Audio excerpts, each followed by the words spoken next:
Hey everybody, PT here. Welcome to another Lenten Devo as we follow Jesus to the cross and beyond, Resurrection Sunday.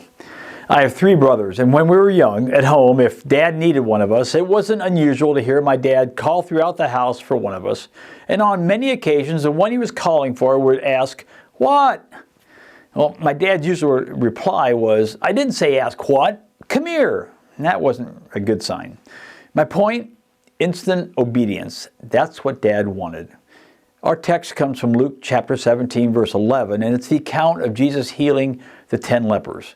Luke wrote, "On the way to Jerusalem, he," that's Jesus, "was passing along between Samaria and Galilee. And as he entered a village, he was met by 10 lepers who stood at a distance and lifted up their voices, saying, 'Jesus, Master, have mercy on us.' When he saw them, he said to them, 'Go, show yourselves to the priests.' And as they went, they were cleansed.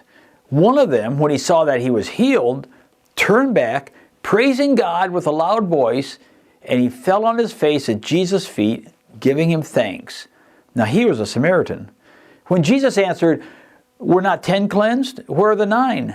Was no one found to return and give praise to God except this foreigner?' And he said to him, 'Rise and go your way. Your faith has made you well.'" So, Jesus hears the 10 lepers calling to him from a distance. They stood away as the law dictated, but still they cried out for mercy. And in response, Jesus tells them, "Go show yourselves to the priests." The reason is clear for the lepers. You see, a person who had been healed of a skin disease was told in the law to show himself to a priest so that he might be certified well. So the lepers run off to do just that. And Luke says that as they went, they were cleansed. You see, because they trusted Jesus, they didn't wait for the miracle, the disease disappearing, to happen. They did the happy dance as they confidently went, knowing that their need had been met and that healing was happening. That's what faith is. As the writer of Hebrews wrote, "Now faith is the assurance of things hoped for, the conviction of things not seen."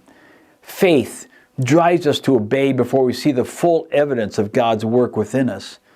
Let me ask you, do you feel inadequate in your faith? If so, then remember who it is that spoke to you. Remember Jesus' power and his love. Let that confidence encourage you to act, and as you obey him, victory will come.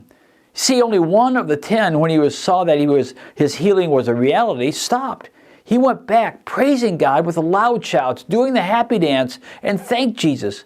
Only one found time to return, and he was a foreigner. Do we take the time to thank Jesus for our salvation and our new life? Do we praise God that we have been healed within? No, our salvation doesn't depend on gratitude. Jesus told the leper as he sent him away again, "Your faith has made you well." Our salvation doesn't depend on what we do after Christ has spoken forgiveness to us, but how right it is to come back joyfully to him with thanks and praise, to offer our whole selves as his willing disciples. So, take a moment and tell Jesus thank you, even while you practice instant obedience. That's what I have for you today. It's Pastor out.